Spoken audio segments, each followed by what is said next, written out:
All right, 2-2, day 2. Spend one more day here calculating that delta algebraically. 2-2, day 2. Okay, starting off with examples because you already know what the process is all about. If I have f of x equals 3 plus 2 sine of x minus 1. Like I said, the difference today is going to be in the equations. There's some tricky ones. We are going to let x approach 1. We're going to let epsilon equal 0.3. So you have to first, you should sketch a graph, then find the limit, and then find the delta.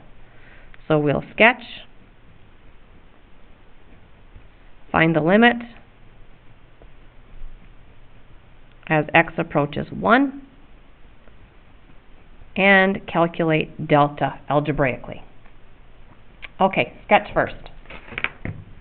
Anytime, we're in radian mode all year.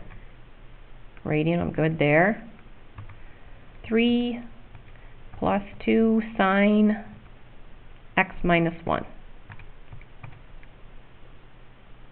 I'm going to do a zoom trig. Trig sets up a nice trig window. It's number 7. If I wanted to see the top of that graph, I can just increase my Y max on the window up a little bit. Probably 6 if I want to see it. Pretty good guess on my part. Okay, we are looking for the limit as we approach 1. I can trace to 1 to get that. Right in the middle of this upward swoop, 1, 3. So 3 is going to be my limit. That just plugs 1 in there and cranks through that. So the part of the graph I want to see is right here at 1. And we just found a limit of 3. So the limit as x approaches 1 of the function was 3. So now we're going to set an epsilon window equal to 0.3. So I'll go 0.3 above and below. And we will find algebraically this delta value, whichever side is closer, if one is closer than the other one. Okay, so we set up our triple inequality. So it's the limit plus and minus the epsilon. So it's 3 minus 0.3 less than the function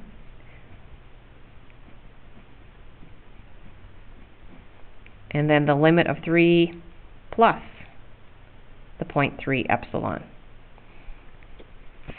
Okay, solving for x in the middle, I'm going to subtract 3 from everything.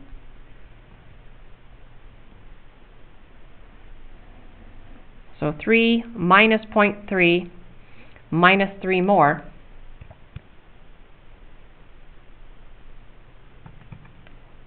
is 3 minus 0.3 minus 3 more. Oh, what's wrong here? Oh. Is a negative 0.3. I was going to say, I was lost for a second. 2 sine x minus 1 less than 0.3. Whew, got it. Divide by 2.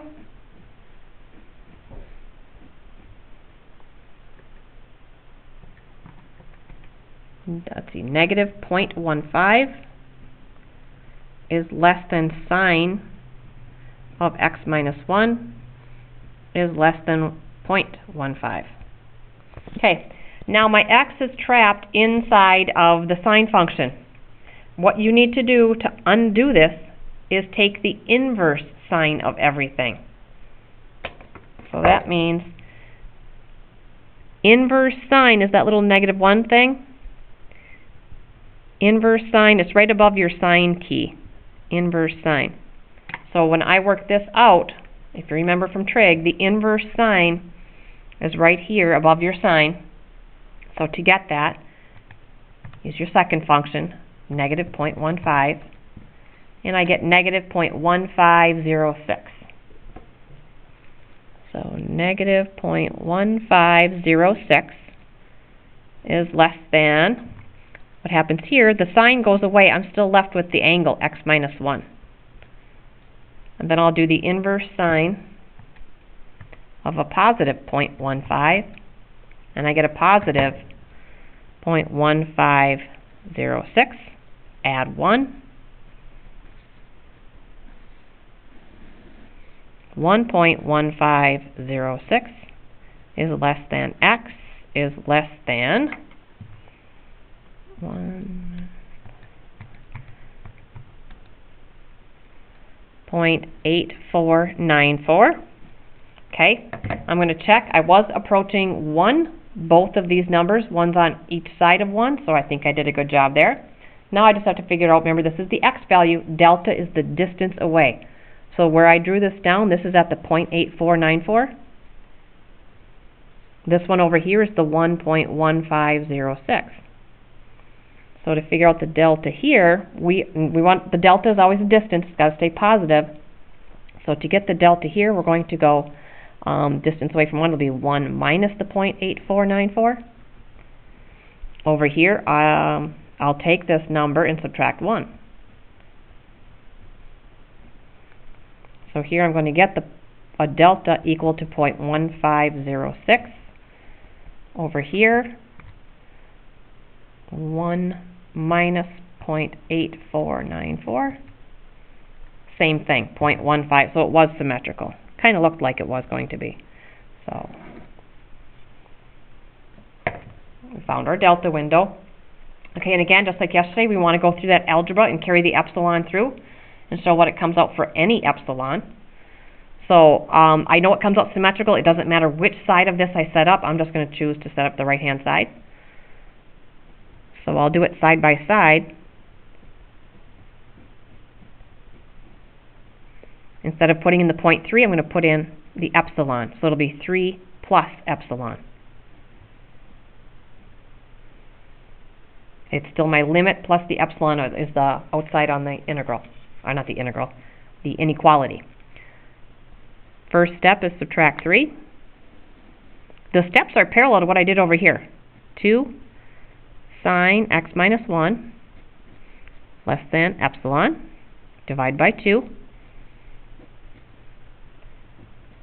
Sine of x minus 1 less than epsilon over 2. Now I'll do the inverse sign to get rid of that.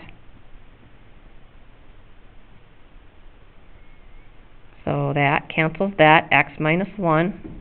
Here I can't do anything but write it down. Inverse sine of epsilon over 2. Add 1. So I get, oh, I'll put an equal sign there. X is less than inverse sine of epsilon over 2 plus 1. Okay, again, I'm at x. I'm not to the delta yet. I took one extra step to get from this number to my delta, and it's right here. And I took the time to write it out because it makes doing this part easier. I know exactly what to do. I'm going to subtract 1 from it. So to get the delta, I'm just going to subtract 1. Those are going to cancel. Inverse sine of epsilon over 2 is my delta. And if I wanted to check to see if I did this right, when I put the 0.3 in for the epsilon, I should be coming back out with this answer. So inverse sine of 0.3 divided by 2, 0.15056, 1506, rounded off. You did a good job. Okay, so you'll be having one with trig functions in it.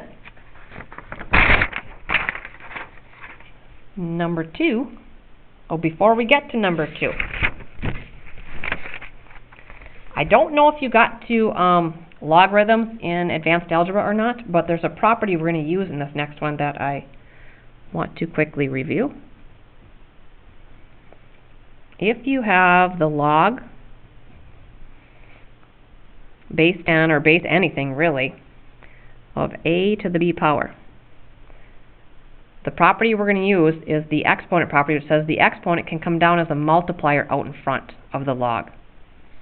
So it becomes b times the log of a. Okay, it's going to come up in this next example. F of x equals 0.5 times 3 raised to the x. We want to approach an x value of 2. And we're going to have an epsilon of 0.2. So the first thing we're going to do is find that limit. Oh, first we're going to sketch.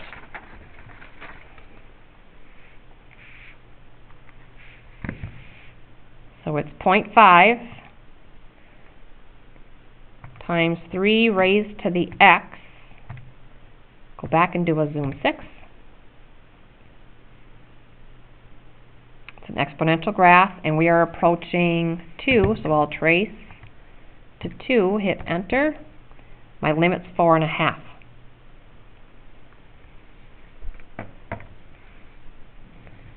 So I'll make a quick sketch.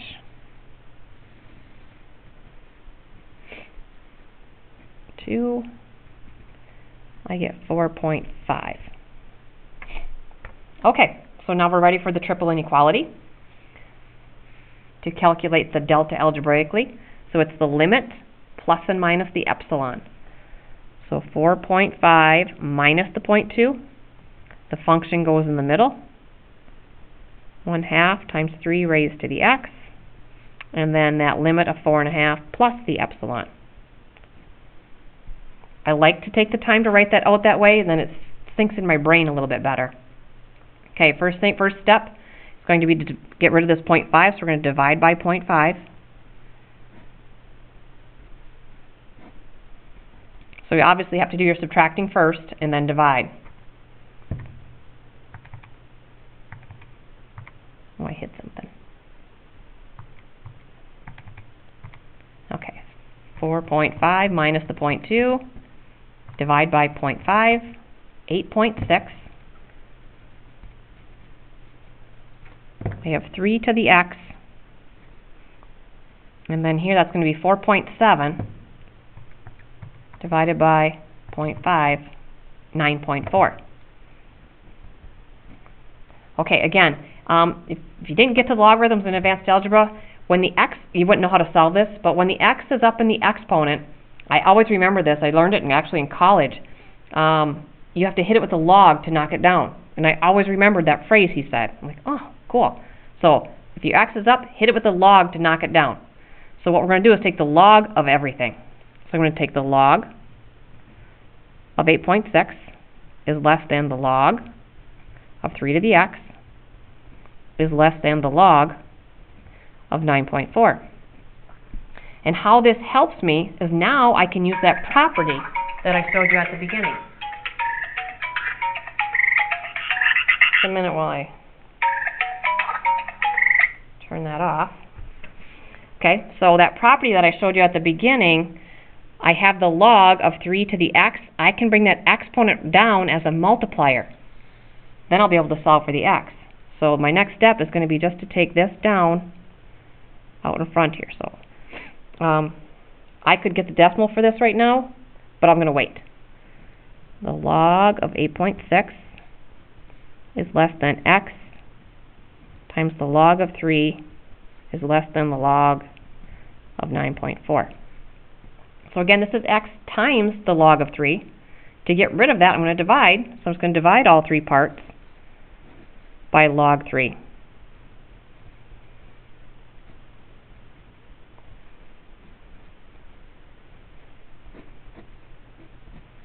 And if we did this correct, our numbers should come out around the 2, a little bit smaller than the 2 and a little bit bigger than the 2. So now I'll grab the calculator. Your log button is right here. Log of 8.6. I have to close the parentheses to stop the log there. Then I'm going to divide by log of 3. I get 1.9586. Smaller than the 2, just smaller than the 2. And the other one, log of 9.4 divided by log of 3, 2.0396. Again, right around the 2, I think we did pretty good. Again, those are x's, not deltas. We just found these two x values. We need the distance away. So I need to know how far away this is from 2. And to keep it as a positive value, because deltas are positive because they're distances, I'm going to go to minus 1.9586 to minus 1.9586. I get a delta of 0.0414 over here. I'll take this x value and subtract 2. If I do 2 minus that, then I get a negative number. I don't want a negative. 0.0396. So it was not symmetrical. Again, we're going to keep the smallest delta. Okay, and now running through that same problem again. For any epsilon, we know this side does not work because it gives us the bigger delta, so I'm just going to set up this side in place of the 0.2.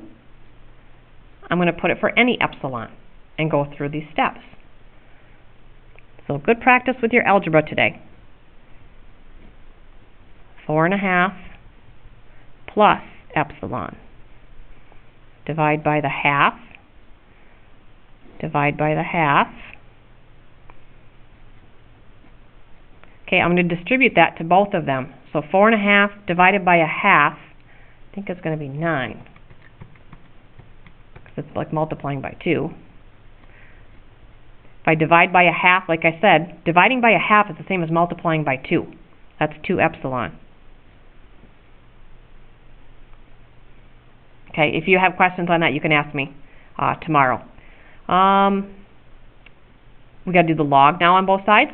So I got to do the log of 3 to the x is less than, here I got to take the log of the entire side. So it's the log of the quantity. 9 plus 2 epsilon. Now the x can come down as a multiplier.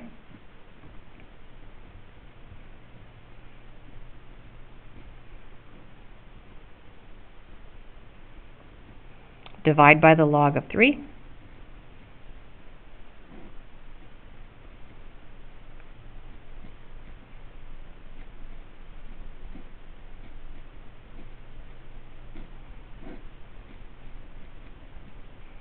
Okay, and remember, we're not done. We're only at the x spot.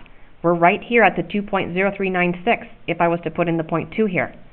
To get from here to here, we subtracted 2. So the delta is going to be kind of ugly here. It's all of this minus 2. So log of 9 plus 2 epsilon over log of 3 minus 2. Okay, one more.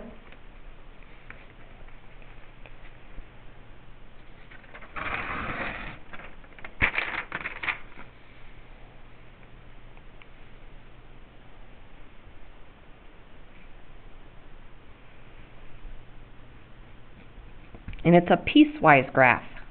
So f of x equals the piecewise function, 2 times the quantity x minus 4 squared plus 3 if x is less than 4. And then it's 0.5 times the quantity x minus 4 squared plus 3 if x is greater than or equal to 4. Oh, you know what? I am not going to do this one. We're not going to worry about that one. Otherwise, I'm going to be way too long-winded. Okay, the other thing I do want to do in here is refresh your memory on synthetic division. Because it's a skill you're going to need in, I don't know if it's the next section or the following, but any time in the next 2 sections we're going to be doing this. Again, you should have learned this one in advanced algebra, but I will take the time to review it right now. So we're doing synthetic division. It's 5 steps. I'm going to give you the steps, and they may not make sense until I actually apply them to the problem. The first step is to take the opposite of A in the x plus A binomial Second, you want to list the coefficients in decreasing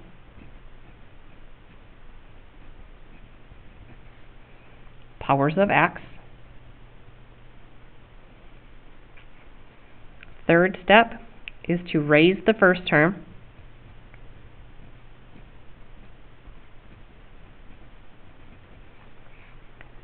Fourth step is to multiply, add, dot, dot, dot.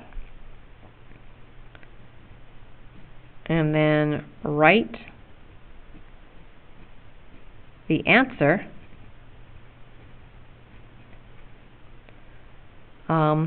starting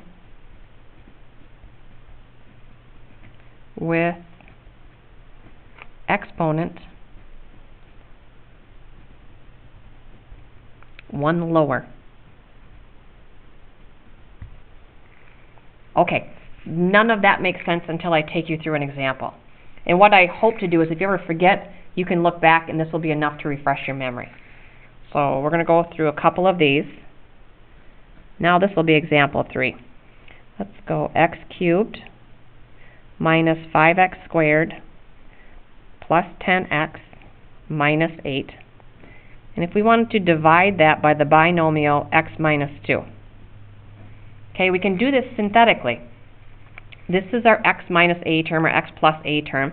And the first thing I ask you to do is take the opposite of a in the x plus a term. So the opposite of negative 2 is positive 2. What we're doing is setting up our Gazinda. That's our division. Gazinda goes into. Now it says list the coefficients in decreasing powers of x. So what I'm talking about is I've got x cubed, x squared, x to the first, x to the 0. The coefficient here is a 1. A negative 5 comes next. Positive 10. Negative 8. Now it says raise the first term. What I mean is this term in here, raise it up. Put nothing below it. Then it says multiply, add, multiply, add. So what we're going to do, the number that I raised up is going to get multiplied by this 2 out in front. So 1 times 2 is 2. It gets written in this next spot. Add. You want to add vertically. Negative 5 plus 2 is a negative 3. Now it's multiply. So I get negative 6. That goes over here. Now add. I get 4. Multiply. I get 8. Add. I get 0. On all of these, you should end up with 0. So it's raise, then multiply, add, multiply, add, multiply, add. So now these are the coefficients to my answer. And it says write the answer starting with exponent 1 lower. So I had an x cubed. 1 lower is an x squared. My coefficient is a 1. So it's a 1x squared minus 3x plus 4. So if I was to take this and multiply it back by this, I would get this back. But we're not doing that. Try another. 2x cubed plus 2x squared minus 7x plus 15. We're going to divide that by x minus 3, or excuse me, x plus 3. So starting out, it's take the opposite of this term, which is negative 3. Make your Gazinda box. Highest exponent first, the coefficient, 2, 2, negative 7, and 15. So it's raise the first one, put nothing below it though, cross that spot out. Now you're at your multiply, add, multiply, add, multiply, add.